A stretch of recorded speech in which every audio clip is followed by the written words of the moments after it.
We're having fun here today. Yeah, what day is it? This is a Monday. Oh, it is. But it may not be when you're watching this, so happy whatever day it is. Did you know that no, I don't know that. Murphy's Law is wonderful example of a cognitive bias? And it is alive and well in my life. Yeah, so we've been talking about cognitive biases, and they are basically systemic errors that we make in our thinking. In other words, systemic meaning just automatic errors that we make. They're shortcuts. And we have these struggles that we deal with, too much information, not enough meaning, and not enough time. And we take shortcuts to save the energy that, for other things. Yeah, because I did learn that the body takes 20% of your energy. Yeah, no, our brain. Consumes 20% of our total energy. Yeah. So we are hardwired to save it wherever possible. And that's how we get that's how we get in trouble. And that's where the fight started. So the Murphy's Law, just to remind you, is anything that can go wrong will go wrong. Okay, and that's kind of a pessimistic warning that life is unpredictable, right? That we can make our best plans, we can do our best, but stuff's going to come up that we can't expect. The stuff's going to happen. Okay, and so it's cute that way, and it's obvious, but it also is a great example of this cognitive bias called appeal to probability. Appeal as an A-P... Appeal, A-P-P-E-A-L. Okay. Appeal. Like it appeals. Okay. It's a okay, I don't know another way to say it. Well, it could also be like a lawyer talk, appeal and things. Well, yeah, they make appeals. Yeah. So it's in that way. It is a way that we simplify mental math by taking these shortcuts. Okay. So with the appeal to probability, we confuse likelihood with certainty. In other words, if we think something, and it's these little jumps that we make. So if we think something's possible, if we recognize that something's possible, then we'll make the jump to thinking it's probable, it's likely. We go from possible to likely. And then if we start with likely, we go from likely to almost certain. Whether we have any facts or anything's changed?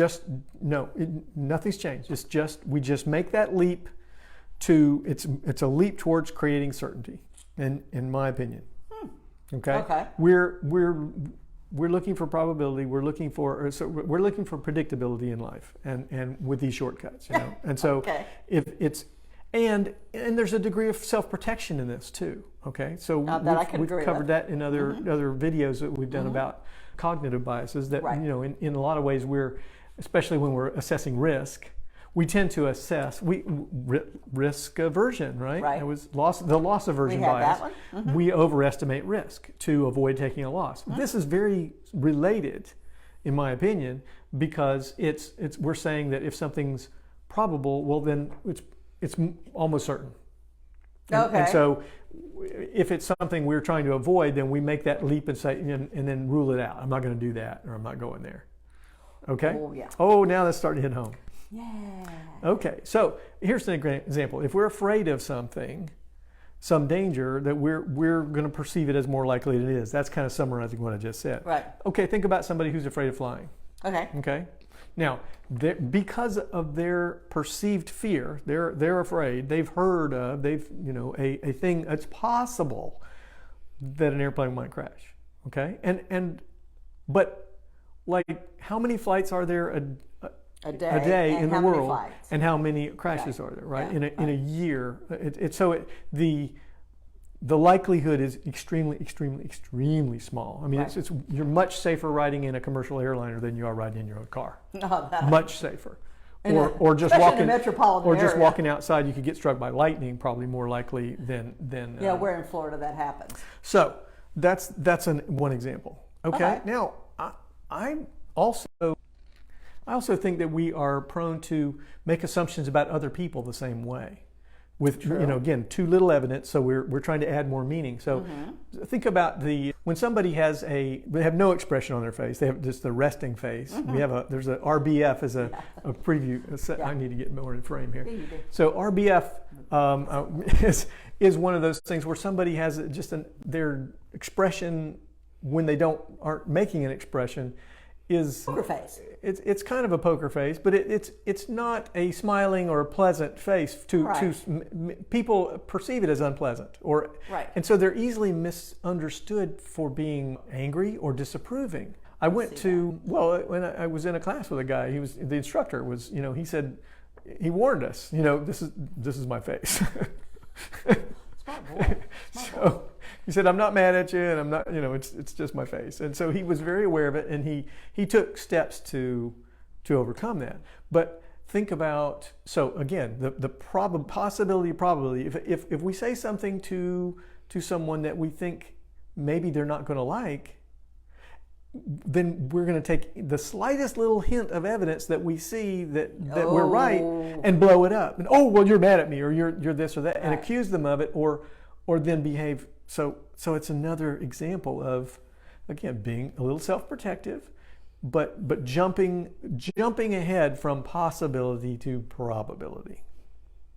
Okay? Cool. What else, baby? Well, so this does get used in marketing. Oh, I'm sure. I didn't find what I felt like was a really great example. Okay. But it's that the idea that when a product is presented, a lot of times they don't have a lot of evidence or proof that it really works, but they'll present it they'll frame it in terms of it might or it can, and but those get lost. With the idea that we're going to jump to it. Oh, it does.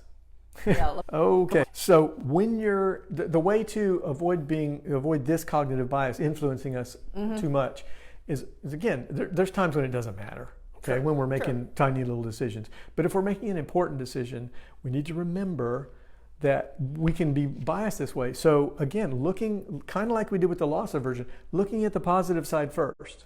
Okay. Looking and trying to look at the whole picture. Yeah. Rather than just focusing on that little piece. Right. That might go wrong. Again, like driving the car or flying the airplane. What are we not looking at? Right. Okay. What's the whole story? Okay. Okay. So Cool. and just for those that are following this a little more studiously, we have the three problems. I mentioned them before in the cognitive biases. A guy named Buster Benson did a great job of breaking things down into these three main problems that we have. And that one is too much information, so we filter. Yeah. Okay. This is not from that group. Okay. But then after that, once we've filtered and we don't have enough still, then there's not enough meaning, and so we make stuff up or we fill in gaps. Supposition. And so one of the ways that we fill in gaps is by simplifying mental math from something that's like probability, something that's kind of hard to measure and grasp. We'll collapse it into something that's real easy. Oh, okay. And so this is coming out of that. Okay. So cool. This has been a relatively short cognitive bias, and we'll see you in another video. Thanks for spending a few minutes with us. Bye-bye.